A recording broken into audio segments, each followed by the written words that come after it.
विद्यार्थियों, आज हम पढ़ेंगे स्विट्जरलैंड के संविधान में संशोधन की प्रक्रिया।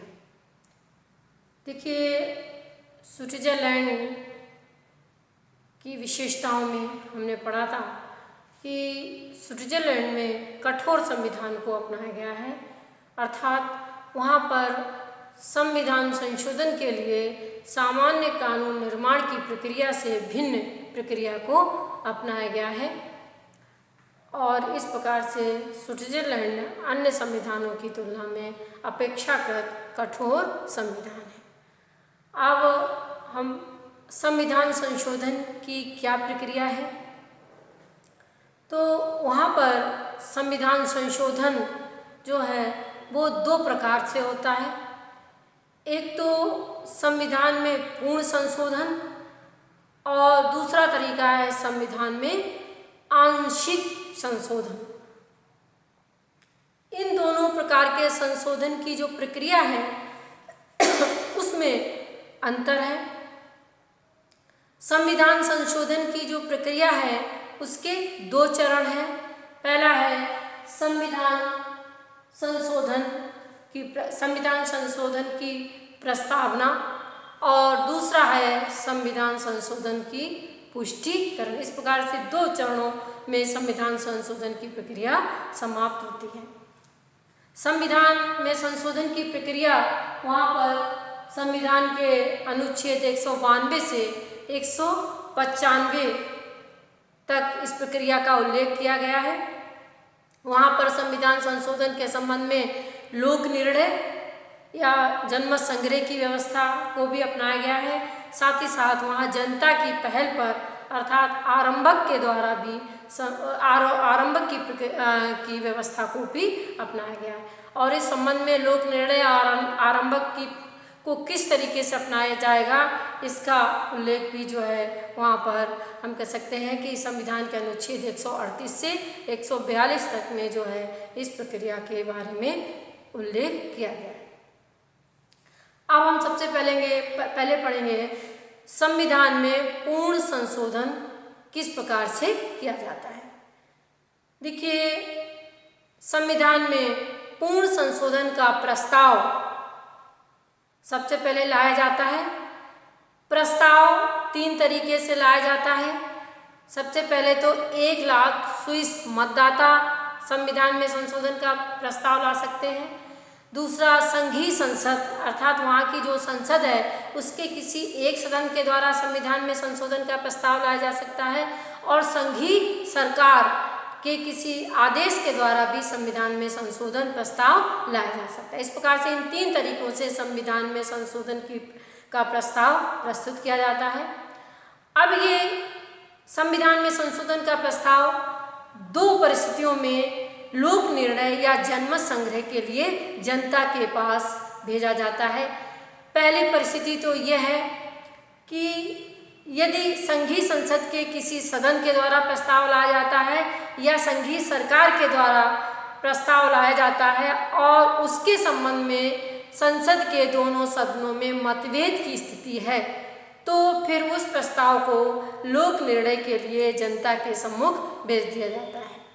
और दूसरा, यदि संविधान में संशोधन का प्रस्ताव 1 लाख स्विस मतदाताओं के द्वारा लाया जाता है तो फिर उसके ऊपर विचार करने के लिए उस प्रस्ताव को संपूर्ण जनता के पास भेज दिया जाता है। यदि संघीय संसद के किसी एक सदन के द्वारा प्रस्ताव लाया जाता है या सरकार के द्वारा प्रस्ताव लाया जाता है और यदि उसके संबंध में संसद के दोनों सदनों में स्वीकृति या अस्वीकृति के बारे में एक मत है, उसमें मतभेद नहीं है, तो फिर उस प्रस्ताव को जनमत संग्रह के लिए या लोक निर्णय के लिए जनता के पास नहीं भेजा जाता है। अब देखिए कि जब उस प्रस्ताव को जनता के पास लोक निर्णय के लिए भेजा जाता है तो उसके बाद जो है जनता अपने बहुमत के आधार पर ये निर्णय करती है कि संविधान में संशोधन का प्रस्ताव किया जाए या संविधान में संशोधन किया जाए अथवा नहीं किया जाए।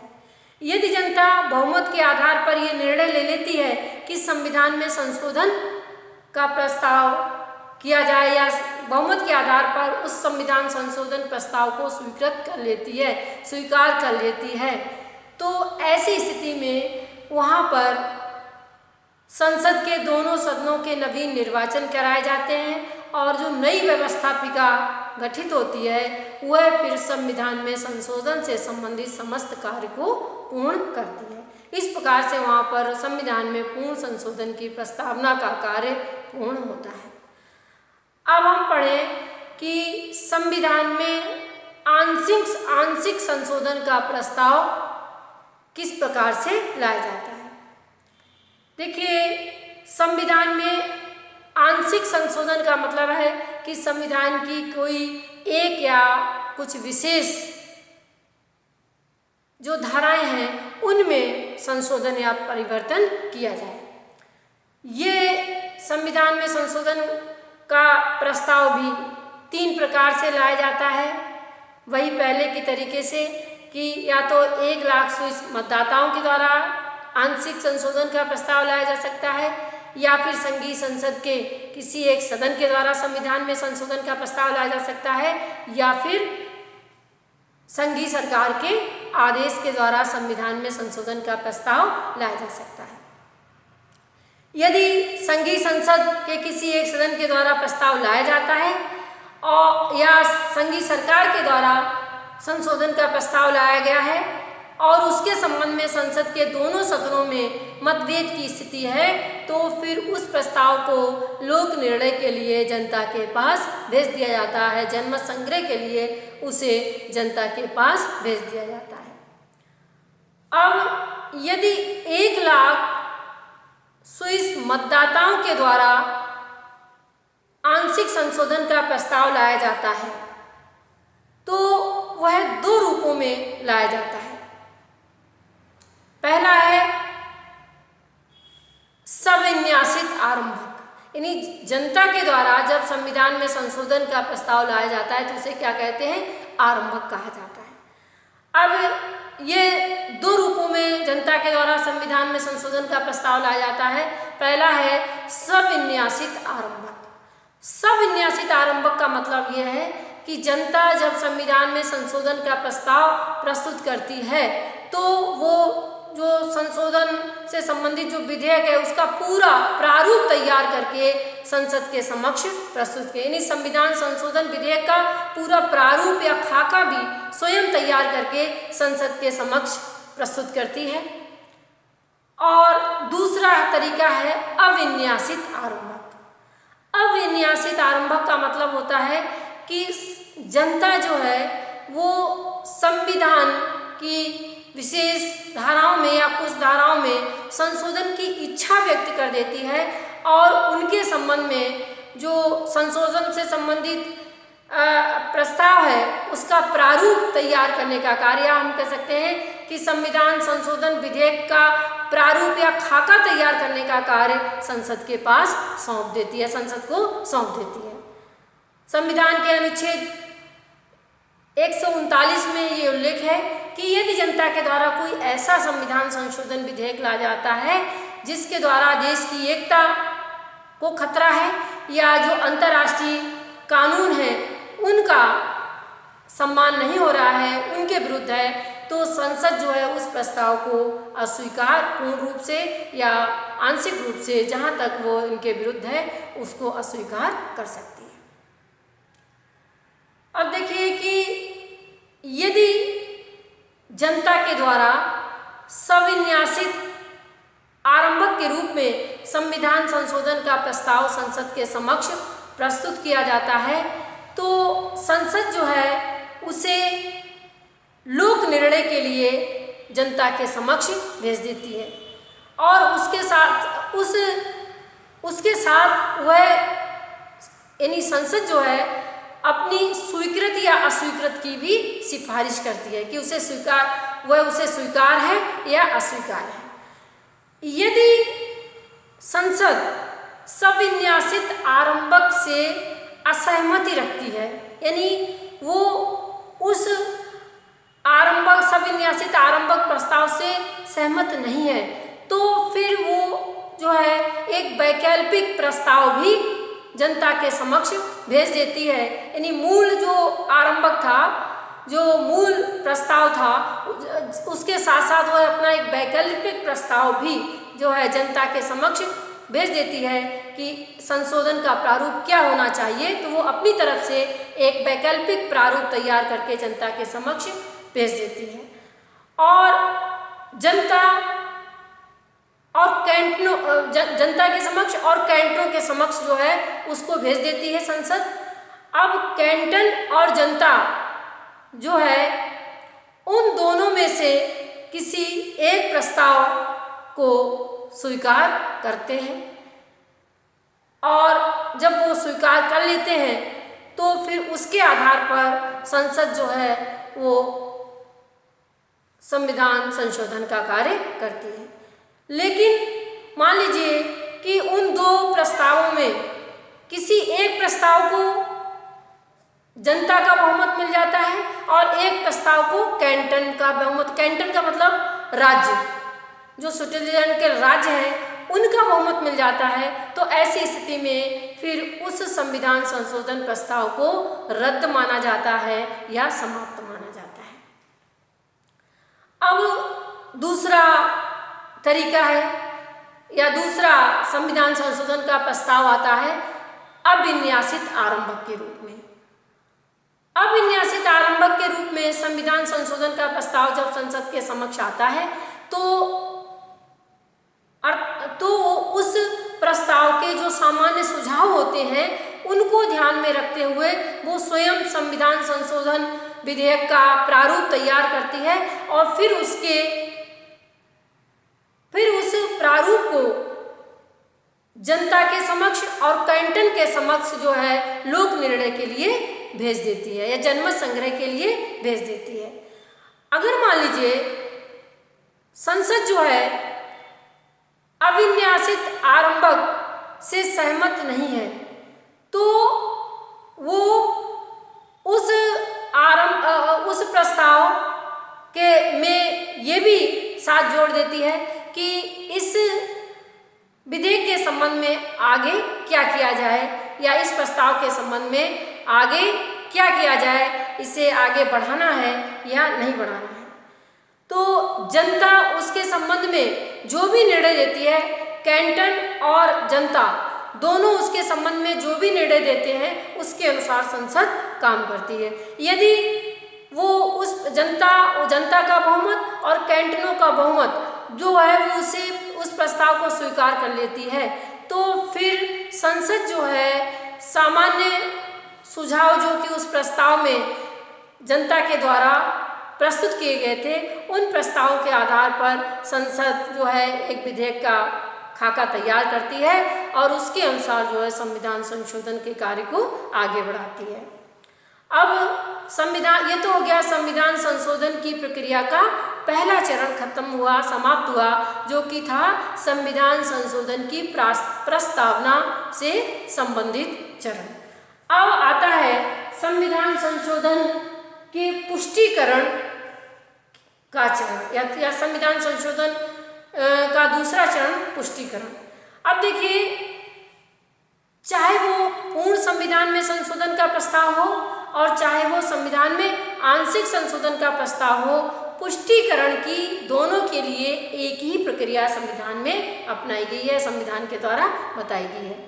यानी संविधान में संशोधन के प्रस्ताव को जनता के द्वारा पूर्ण बहुमत से स्वीकार कर लिया जाए और कैंटनों के द्वारा भी पूर्ण बहुमत से उस प्रस्ताव को स्वीकार कर लिया जाए, तभी वो संविधान संशोधन विधेयक पारित माना जाएगा। और इस संबंध में जब मतदान की जो व्यवस्था है वो इस संविधान संशोधन में मतदान करते समय पूर्ण कैंटन का एक मत माना जाता है और जो अर्ध कैंटन होते हैं उनका आधा मत गिना जाता है। और इस प्रकार से हम कह सकते हैं कि यदि किसी संविधान संशोधन के संबंध में 23 में से 12.5 कैंटन जो है अगर उस प्रस्ताव को स्वीकृत कर लेते हैं तो वो प्रस्ताव स्वीकृत माना जाएगा। तो ये हुई संविधान में संशोधन की प्रक्रिया। अब है संविधान में संशोधन की आलोचना। देखिए, चूंकि जैसा कि अभी आप लोगों ने सुना, जो भी आप इसको सुनेंगे समझ रहे होंगे, तो आपको स्वयं में ऐसा लगेगा कि ये संशोधन की प्रक्रिया बड़ी जटिल है। तो इसकी आलोचना यही की जाती है कि न केवल ये संशोधन प्रक्रिया व्यवहार सिद्धांत में या समझने में और उस में जो है कठिन है, बल्कि व्यवहार में भी यह संशोधन प्रक्रिया कैसी है, कठिन है। दूसरी बात यह है कि इस संशोधन प्रक्रिया में जनता को लोक निर्णय के माध्यम से स्थान दिया गया है। जनमत संग्रह के माध्यम से संविधान संशोधन प्रक्रिया में महत्वपूर्ण स्थान दिया गया है। और साथ ही साथ यदि संविधान संशोधन के संबंध में संसद के दोनों सदनों में मतभेद की स्थिति होती है, तो फिर जो है नवीन चुनाव करवाए जाते हैं, नई संसद का गठन किया जाता है। तो ये सारी बातें जो हैं बड़ी एक तो कष्ट साध्य हैं और साथ ही साथ बहुत ज़्यादा अपव्ययी होते हैं, क्योंकि बार बार निर्वाचन करवाना, बार बार जनमत संग्रह करवाना, ये सब बड़ा खर्चे वाला काम होता है। साथ ही साथ यहाँ पर हम ये कह सकते हैं कि जो संसद है उसे संविधान संशोधन प्रक्रिया में कोई निर्णायक स्थिति प्रदान नहीं की गई है, महत्वपूर्ण स्थिति प्रदान नहीं की गई है, जिसके कारण संसद में अनुत्तरदायित्व की भावना भी पैदा हो सकती है। और इसके साथ ही साथ जो है वहाँ पर जो संसद है उसके संबंध में हम कह सकते हैं कि ये बात जो संविधान संशोधन में जो मतदाता है उन्हें बहुत ज़्यादा महत्व प्रदान किया गया है। आप सभी ने ये संशोधन प्रक्रिया को समझा तो आपको भी लग रहा होगा कि जनता को वहाँ पर बहुत ज़्यादा महत्व प्रदान किया गया है। तो आलोचकों का ऐसा मानना है कि कानून संविधान संशोधन का कार्य जो है वो कानून निर्माण से भी कठिन कार्य होता है और इतने महत्वपूर्ण कार्य को जो है जनता के हाथों में सौंप दिया जाना सही नहीं है, क्योंकि एक विधायक की तुलना में सामान्य जनता अधिक बुद्धिमान नहीं है, ऐसा आलोचकों का मानना है। तो ये सब जो है उसकी आलोचनाएं की गई, लेकिन वहाँ पर 1848 के संविधान के द्वारा भी संविधान संशोधन की इसी प्रक्रिया को अपनाया गया और बाद में 1998 में जो संविधान निर्मित हुआ, जिसके अनुसार वर्तमान में भी वहाँ पर शासन व्यवस्था का संचालन किया जा रहा है, तो उस संविधान में भी उसी संशोधन प्रक्रिया को अपना लिया गया। तो हम ये कह सकते हैं कि वहाँ संविधान निर्माता और जनता दोनों इस प्रक्रिया से सहमत हैं, खुश हैं, संतुष्ट हैं, इसीलिए उसे पुनः अपना लिया गया है। तो ये उनके लिए उनके स्वभाव के अनुकूल है।